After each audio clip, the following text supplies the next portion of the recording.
தலைவரின் தாயுள்ளத்திலிருந்து வெளிப்படுகிற அன்பை தவிர வேறு எதற்கும் அடங்காத கூட்டம் விடுதலை சிறுத்தைகள். காமராசர் அரங்கத்திற்குள் கொஞ்சம் அடங்கி அமர வேண்டிய தேவை இருக்கிறது. எந்த அரங்கமும் விடுதலை சிறுத்தைகளை நிறைத்துக் கொள்ளுகிற அளவிற்கான அரங்கமாக இல்லை. ஒரு புதிய அரங்கம் நமக்கு தேவைப்படுகிறது. தேசம் நமது அரங்கம். புரட்சியாளர் அம்பேத்கருடைய பிறந்த நாள் விழாவை கடந்த அரை நூற்றாண்டு காலத்திற்கும் மேலாக பல வடிவங்களில் பல இயக்கங்கள் கொண்டாடி வந்திருக்கின்றன. ஆனால் இந்த விழாவை ஒரு புதிய கோணத்தில் கொண்டாடுகிற வரைவை தந்தவர் வீசும் புயல் விடுதலை சிறுத்தைகளின் தலைவர் எழுச்சி தமிழர். இந்த தேசத்தில் சனாதனம் எல்லாவற்றையும் தனக்கானதாக அபகரித்துக் கொண்டிருக்கிறது. உடலின் நிறத்திற்கு ஒரு பொருள், உண்ணுகிற உணவில் சனாதனத்தின் வேறுபாடு, பாடுகிற இசையில் பாடலில் சனாதனத்தின் குறுக்கீடு என சனாதனம் பண்பாட்டு தளத்தில் எல்லாவற்றையும் களவாடி வைத்திருக்கிறது. அண்மையிலே தோழர்கள் கூட வருத்தப்பட்டார்கள். வள்ளுவரை ஆளுநர் மாளிகையிலே இருந்து சிலர் திருட முயற்சிக்கிறார்கள் என்று, வள்ளுவருக்கு காவி சாயம் பூசி இருக்கிறார்கள் என்று கவலைப்பட்டார்கள். வள்ளுவரை இப்போது திருட முயற்சிக்கிறார்கள். காவியை கூட அவர்கள் நம்மிடமிருந்துதான் களவாடினார்கள். எல்லாவற்றையும் களவாடிய இந்த சனாதனம் கொடுப்பதையும் வாங்குவதையும் கூட ஒரு பண்பாட்டு வடிவமாக மாற்றியது. ஒரு சாரார் தான் கொடுப்பார்கள், ஒரு சாரார் தான் வாங்குவார்கள். கொடுப்பதற்கென்றே பிறந்தவர்கள், பெறுவதற்கென்றே பிறந்தவர்கள் என சனாதனம் இதை பாகுபடுத்தி வைத்திருந்த சூழலில்தான் எழுச்சி தமிழர் மரியாதைக்குரிய தலைவர் முனைவர் அண்ணன் திருமா அவர்கள் புரட்சியாளர் அம்பேத்கருடைய விழாவிலே கொடுப்பதற்கும் பெறுவதற்கும் இடையிலே தோழமை உணர்வுதான் இருக்க வேண்டுமே தவிர கொடுப்பதற்கென்று பிறந்தவர்கள் யாரும் இல்லை, பெறுவதற்கென்று பிறந்தவர்கள் யாரும் இல்லை என்கிற ஒரு புதிய விரிப்பை தந்திருக்கிறார். அதுதான் எழுச்சி தமிழர் திருமா அவர்கள் உருவாக்கி வைத்திருக்கிற ஒரு புதிய பண்பாட்டு சூத்திரம். கொடுப்பதற்கென்று பிறந்தவர்கள் யாரும் இல்லை. இங்கே விருது வழங்கி பெருமைப்படுத்துகிறோம் என்று சொல்லுகிற அமைப்புகளை நாம் பார்த்திருக்கிறோம். ஆனால் விருது வழங்கி பெருமை கொள்ளுகிறோம் என்கிற சொல்லாடலை இந்த அரங்கத்திலே முன்வைத்தவர் எழுச்சி தமிழர் மரியாதைக்குரிய தலைவர் அண்ணன் திருமா அவர்கள். ஒவ்வொரு சொல்லிலும் ஒவ்வொரு அசைவிலும் எங்களை தொடர்ந்து புதிதாய் செதுக்கிக் கொண்டே இருக்கிறார் எங்கள் தலைவர். புரட்சியாளர் அம்பேத்கருடைய பிறந்த நாள் வெறும் விழாவாக நடந்து கொண்டிருந்த சூழலில் புரட்சியாளர் அம்பேத்கருடைய பிறந்த நாளை ஆயுதங்களை பரிமாறிக்கொள்கிற ஒரு யுத்தக்கள நிகழ்ச்சியாக தலைவர் மாற்றியிருக்கிறார். இங்கே விருதுகள் வழங்கப்படுகின்றன என்பது ஒரு சொல்லாடல் தான், அது ஒரு கவித்துவம் மிகுந்த சொல்லாடல். ஆனால் இங்கே ஆயுதங்கள் பரிமாறிக்கொள்ளப்படுகின்றன. புரட்சியாளர் அம்பேத்கருடைய ஆயுதம், தந்தை பெரியாருடைய ஆயுதம், காரல் மார்க்சுடைய ஆயுதம், பண்பாட்டு தளத்தில் புதிய வெளிச்சத்தை பாத்திய பேரறிவாளர் அயோத்திதாச பண்டிதருடைய ஆயுதம் என இந்த ஆயுதங்கள் இங்கே பரிமாறிக்கொள்ளப்படுகின்றன. போராளிகள் அந்த ஆயுதங்களை புதிதாக பார்க்கிறார்கள். அம்பேத்கர் சுடர் விருது பெறுகிற அண்ணன் பிரகாஷ்ராஜ் செல்லமே பிரகாஷ்ராஜ் அல்ல, ஜஸ்ட் ஆஸ்கிங் பிரகாஷ்ராஜ். செல்லமே பிரகாஷ்ராஜை இங்கே யாரும் எதிர்பார்க்கவில்லை. ஜஸ்ட் ஆஸ்கிங் என்கிற ஒற்றை கேள்வியின் மூலமாக ஒவ்வொரு இந்தியனின் மனசாட்சியையும் எல்லைகளை கடந்து தொட்டு உசுப்புகிற எங்கள் அண்ணன் பிரகாஷ்ராஜை இங்கே நாங்கள் வரவேற்கிறோம். இந்தியாவின் மார்க்சியம் என்ன காரணத்தினாலோ அறிவு சார்ந்த எல்லாம் அவர்களால் களவாடப்பட்டது. மார்க்சியமும் அறிவு சார்ந்த ஒரு அடையாளமாகத்தான் இந்தியாவிற்கு வந்தது. ஆங்கிலத்தில் தான் தொடக்கத்தில் அதனுடைய கூறுகள் இங்கே வந்தன. அதனால் தானோ என்னவோ இந்திய மார்க்சியம் பார்ப்பனியத்தால் விழுங்கப்பட்டு விட்டதோ என்கிற பயம் இங்கே தொடர்ந்து பேசப்பட்டது. இந்திய மார்க்சியம் உடன்பிறப்பு உணர்வை உயர்த்தி பிடிக்கிற இந்த மண்ணின் விடுதலைக்கான மார்க்சியம் என்பதை உறுதிப்படுத்துகிற ஆகச் சிறந்த ஆளுமை எங்கள் மரியாதைக்குரிய அண்ணன் முத்தரசன் அவர்கள் இங்கே வருகை தந்திருக்கிறார். பல சந்தர்ப்பங்களில் சனாதனத்தின் கோரப்பிடியில் பொங்கி வழிகிற வக்கிரங்களை பார்க்கிற போது நாம் நம்பிக்கை இழந்து விடுகிறோம். இந்த விடுதலை களத்தில் நாம் என்ன செய்ய போகிறோம்? இந்த விடுதலை களத்தில் வெறுமனே உயிர் துறக்கப் போகிறோமா? இந்த விடுதலை களத்தில் நம்மை பலியாக்கிக் கொள்வது என்பது ஒரு நேர்மைக்கான அடையாளமாக இருக்கலாம்.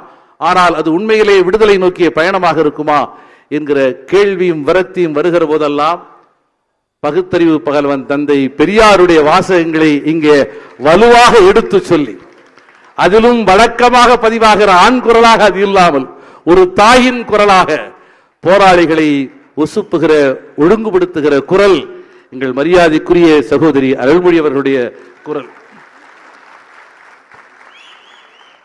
ஒரு 100 ஆண்டு காலத்திற்கு மேலாக பேரறிவாளர் அயோத்திதாச பண்டிதர் புதைக்கப்பட்டார். இந்த மண்ணின் பொது நினைவு பரப்பு இருக்கிறதே, பொது மனம், காமன் சென்ஸ், அது ஏதோ இயல்பாக உருவாக்கப்படுவதல்ல, அது திட்டமிட்டு உருவாக்கப்படுகிறது. இந்த காமன் சென்ஸ் என்கிற பொது மனம் இருக்கிறதே, அது கார்ப்பரேட்டுகளால், ஆளும் வர்க்கத்தால், அதிகார வர்க்கத்தால் அது உருவாக்கப்படுகிறது. அந்த அப்படித்தான் பேரறிவாளர் அயோத்திதாச பண்டிதர் இந்த மண்ணிலே புதையுண்டு கிடந்தார். பேரறிவாளர் அயோத்திதாச பண்டிதரை மீண்டும் 100 ஆண்டுகளுக்கு பிறகு உயிர்ப்பித்த ஆகச் சிறந்த ஆளுமை என்று நான் 3 பேரை சொல்வேன். ஒன்று மரியாதைக்குரிய தோழர், காலம் தந்த கருத்தியல் ஆளுமை அருமை தோழர் ரவிக்குமார் அவர்கள். இன்னொருவர் மரியாதைக்குரிய தோழர் ராஜ் கௌதமன் அவர்கள். இந்த வரிசையிலே இன்று அருமை தோழர் ராஜ்குமார் அவர்கள், ராஜ் கௌதமன் அவர்களுடைய இடத்தில அவர் வரவில்லை என்றாலும் கூட, வயதின் காரணமாக அல்லது நெருக்கடியின் காரணமாக அவர் வர முடியவில்லை என்றாலும் கூட, அவருக்கு விருது வழங்க வேண்டும் என்கிற அந்த பொது மனதோடு, இந்த பொது மனதில் யாரையும் தவிர்த்துவிடக் கூடாது என்கிற உணர்வோடு எழுச்சி தமிழர் என்று மரியாதைக்குரிய தோழர் ராஜ்கௌதமன் அவர்களை இங்கே அழைத்திருக்கிறார். மரியாதைக்குரிய தோழர் ஐயா பெரியவர், பலரை ஆசீர்வதித்தவர், இன்று நம்மையும் ஆசீர்வதிக்க யுத்த களத்தில் நீங்கள் தயாராக இருங்கள், இறைவன் உங்களோடு இருக்கிறார் என்கிற உணர்வோடு, ஆன்மீகம் வெறுமனே அடிமைப்படுத்துவதற்காக மாத்திரமல்ல, அது விடுதலை யுத்தத்திற்கும் பயன்படும் என்கிற உணர்வோடு நம்மை வாழ்த்துவதற்கு வருகை தந்திருக்கிறார் பேராயர் ஐயா எஸ்ரா சர்க்குணம் அவர்கள்.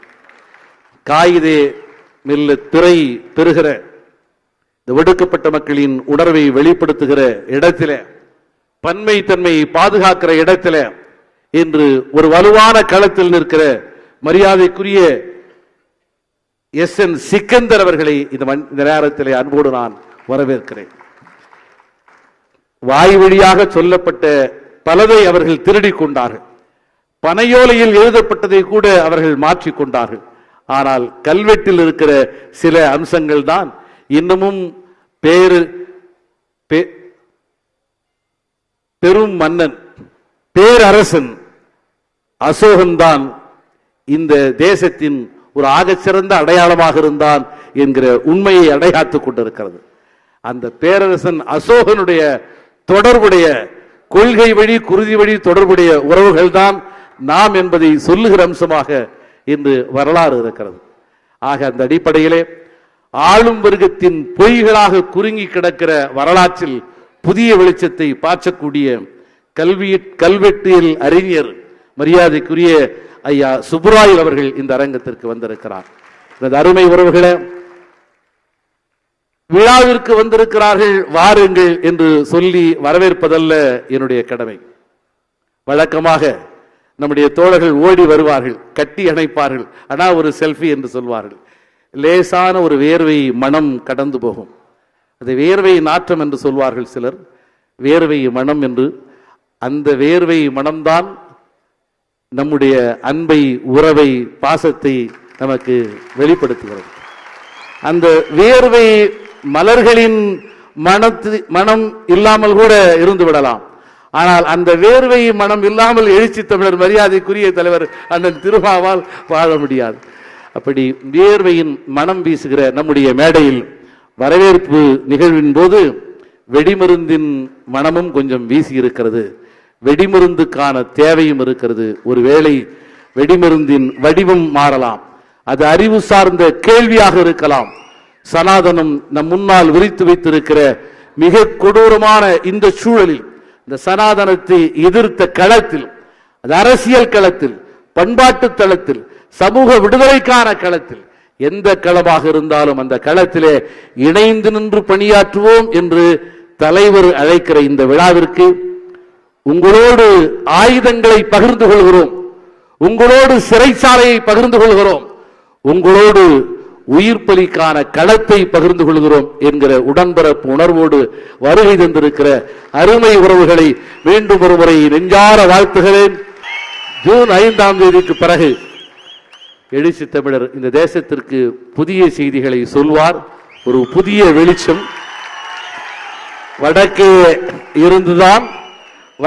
இருந்துதான் தலைவர்கள் தமிழ்நாட்டிற்கு விமானத்திலே இருந்து இறங்கி வருவார்கள் என்று ஏங்கி தவித்த காலம் ஒன்று உண்டு. ஆனால் தெற்கே இருந்து ஒரு பிரளயம், தெற்கே இருந்து ஒரு புயல், தெற்கே இருந்து ஒரு செய்தி யுத்த களத்திலிருந்து புறப்படவிருக்கிறது. அந்த தெற்கே இருந்து புறப்படுகிற மகத்தான தலைவர் எழுச்சி தமிழர் மரியாதைக்குரிய அண்ணன் அவர்களை இந்த தருணத்திலே வழங்கி, அருமை உறவுகளே, இந்த அரங்கத்திற்கு நம்முடைய பொதுச் செயலாளர், நம்முடைய சட்டமன்ற உறுப்பினர்கள், ஆக சிறந்த நம்முடைய முதன்மை பொறுப்பாளர்கள் அனைவரும் வருகை தந்திருக்கிறார்கள். ஒவ்வொருவரையும் பெயர் சொல்லி அழைப்பதை விட எழுச்சி தமிழரின் உயிரின் உயிரான விடுதலை சிறுத்தைகளே, நாளை இந்த நாட்டை ஆளப்போகிற விடுதலை சிறுத்தைகளே, உங்கள் அனைவரையும் வரவேற்கிறேன். நன்றி, வணக்கம்.